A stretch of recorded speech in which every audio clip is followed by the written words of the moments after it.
സീസ് ഫയർ അഗ്രിമെൻറ്റിലേക്ക് എത്തുമ്പോൾ തന്നെ അവിടുത്തെ ബെഞ്ചമിൻ നെതന്യാഹു എത്രമാത്രം തീവ്രവലതാണോ അതിനേക്കാൾ തീവ്രവലതായിട്ടുള്ള ചില പാർട്ടികൾ, ഒരു പാർട്ടിയുടെ പ്രതിനിധി മന്ത്രിസഭയിൽ നിന്ന് രാജിവെച്ചു, വേറൊരാൾ രാജിഭീഷണി മുഴക്കി. ഇപ്പോൾ ആക്രമണം പുനരാരംഭിച്ചപ്പോൾ രാജിവെച്ച ആളും അയാളുടെ പാർട്ടിയും തിരിച്ച് ബെഞ്ചമിൻ നെതന്യാഹുവിൻ്റെ കോയിലേഷനിലേക്ക് വരുന്നു. അപ്പോൾ ഈ അവിടെ ഈ ഒക്ടോബർ 7-ന് ശേഷം ഇത് ആക്രമണങ്ങൾ മുറുകിയ സമയത്ത് ഇസ്രായേലിൽ തന്നെ വലിയ പ്രതിഷേധം ഉയരുകയും ചെയ്തു. അപ്പോൾ ഈ ആഭ്യന്തര രാഷ്ട്രീയം എത്രത്തോളം ഈ ആക്രമണം പുനരാരംഭിക്കാൻ പ്രഷറൈസ് ചെയ്യുന്നുണ്ട്? ആഭ്യന്തര രാഷ്ട്രീയം തന്നെയാണ് മേജർ റീസൺ. ഈ യുദ്ധം നിരന്തരമായി മുന്നോട്ട് കൊണ്ടുപോയി അധികാരത്തിൽ തുടരാൻ വേണ്ടി ബെഞ്ചമിൻ നെതന്യാഹു ശ്രമിക്കുന്നു എന്ന രീതിയിൽ അദ്ദേഹത്തെ കണക്കറ്റ് പരിഹസിക്കുന്ന ഒരു വീഡിയോ ട്രംപ് ഷെയർ ചെയ്തല്ലോ. ഇപ്പോഴത്തെ അവിടുത്തെ അവസ്ഥ ഇപ്പോൾ 120 അംഗങ്ങളുള്ള പാർലമെൻറ്റാണ് ഇസ്രായേലി നെസറ്റ്.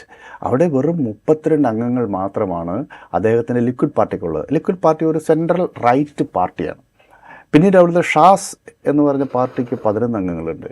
ഇപ്പോൾ നേരത്തെ താങ്കൾ സൂചിപ്പിച്ച ബെൻ ഗിവർ, അദ്ദേഹം കഹാനിസ്റ്റുകളുടെ പാർട്ടി, കഹാനിസം ഒരു പ്രത്യേക ജുദയിസ്റ്റ് ബ്രാഞ്ചാണ്.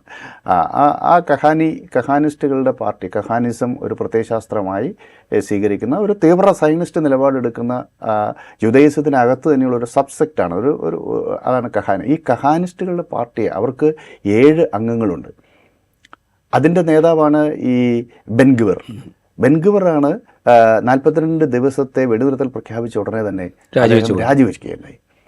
മറ്റൊരാൾ റിലീജിയസ് സയനിസ്റ്റ് പാർട്ടിയുടെ നേതാവാണ് സ്മോട്രിച്ച് അവിടുത്തെ ഫിനാൻസ് മിനിസ്റ്ററാണ്. അദ്ദേഹത്തിൻ്റെ പാർട്ടിക്ക് 6 അംഗങ്ങളുണ്ട്. അദ്ദേഹമാണ് രാജിവെക്കും എന്ന് ഭീഷണി മുഴക്കിയത്. അതാണ് ഭീഷണി. ബെൻഗിവർ അവിടുത്തെ നാഷണൽ സെക്യൂരിറ്റിയുടെ ചുമതലയുള്ള മന്ത്രിയാണ്. അപ്പോൾ ഇങ്ങനെയുള്ള പാർട്ടികൾ അതിശക്തമായി സമ്മർദ്ദം ചെലുത്തി യുദ്ധം അവസാനിപ്പിക്കരുത്, അത് മുന്നോട്ട് കൊണ്ടുപോകണം എന്നുള്ളത്. അതേസമയം ഈ കുടുംബാംഗങ്ങൾ ഇപ്പോഴും 60ഓളം ബന്ദികൾ ഇസ്രായേലിൻ്റെ ഹമാസിൻ്റെ കയ്യിലുണ്ടെന്നാണ് കരുതുന്നത്. അവരുടെ ബന്ധുക്കൾ, അവരുമായി ബന്ധപ്പെട്ട മനുഷ്യാവകാശ പ്രവർത്തകരെല്ലാം ഹമാസുമായി ധാരണയിലെത്തണമെന്നും ബന്ദികളെ മോചിപ്പിക്കണമെന്നും നിരന്തരമായി ആവശ്യപ്പെടുന്ന ആളുകളാണ്. അപ്പോൾ ഈ 2 സമ്മർദ്ദം ഇസ്രായേലിൻ്റെ രാഷ്ട്രീയത്തിൽ ശക്തമായിരുന്നു. ഒന്ന്, ഈ കുടുംബങ്ങളെയും അവരോടുമായി ബന്ധപ്പെട്ട് യുദ്ധവിരുദ്ധ നിലപാടെടുക്കുന്നവരുടെയും മനുഷ്യാവകാശ പ്രവർത്തകരും അവിടുത്തെ അക്കാഡമീഷ്യൻസൊക്കെ ചേർന്നിട്ടുള്ള ഒരു പുരോഗമന വിഭാഗത്തിൻ്റെ ശക്തമായ സമ്മർദ്ദമുണ്ടായിരുന്നു. അവർ യുദ്ധം അവസാനിപ്പിക്കണമെന്നും ഹമാസുമായി ചർച്ച ചെയ്ത് ബന്ദികളെ മോചിപ്പിക്കണമെന്ന നിലപാടുമാണ് അവർ സ്വീകരിച്ചത്. അതേസമയം ബന്ദികളെ മോചിപ്പിക്കുക എന്നതല്ല പ്രധാനം. ബന്ദികൾ ജീവിച്ചാലും കുഴപ്പമില്ല, മരിച്ചാലും കുഴപ്പമില്ല, ഹമാസിനെ ഉന്മൂലനം ചെയ്യണം. അതിനുവേണ്ടി നിരന്തരമായി യുദ്ധം ചെയ്യണം, ഏതറ്റം വരെയും ഇസ്രായേൽ പോകണം എന്ന് വാദിക്കുന്നവരാണ് അവിടുത്തെ തീവ്ര സൈനിസ്റ്റുകൾ. അവരെ എക്സ്ട്രീം റൈറ്റ് വിങ്ങാണ്, എക്സ്ട്രീം സൈനിസ്റ്റ് പൊസിഷൻ എടുക്കുന്ന ആളുകളാണ്. അവരുടെ പിന്തുണയിലാണ് ബെഞ്ചമിൻ നെതന്യാഹു അവിടെ അധികാരത്തിലിരിക്കുന്നത്.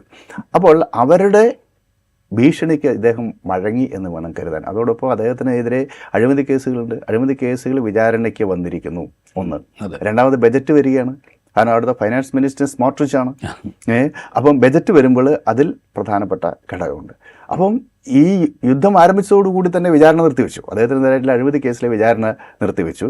സ്മോട്രിച്ചും ബെൻഗിവർ അടങ്ങുന്ന ഗ്രൂപ്പെല്ലാം തിരിച്ച് അദ്ദേഹത്തിൻ്റെ കൂടാരത്തിലേക്ക് തന്നെ വന്നു. അങ്ങനെ 68 അംഗങ്ങളുടെ പിന്തുണ ഇപ്പോൾ അദ്ദേഹത്തിൻ്റെ ഗവൺമെൻറ്റിന് ഉറപ്പിക്കാൻ കഴിയുന്നുണ്ട്. ബെഞ്ചമിൻ നെതന്യാഹുവിൻ്റെ സഖ്യ സർക്കാർ അതിജീവിച്ചു എന്നുള്ളതാണ്. അപ്പോൾ ഇസ്രായേലിനകത്ത് തൻ്റെ പ്രധാനമന്ത്രി സ്ഥാനവും കോയലിഷൻ ഗവൺമെൻറ്റിൻ്റെ അധികാരവും നിലനിർത്താൻ അദ്ദേഹത്തിന് കഴിഞ്ഞു. അവിടെയാണ് പ്രസക്തമായ കാര്യം. അതോടൊപ്പം ഈ അമേരിക്കൻ താല്പര്യവും കൂടെ കൂടിച്ചേർന്നപ്പോഴാണ് ഈ നരഹത്യക്കുള്ള കളമൊരുങ്ങിയത്.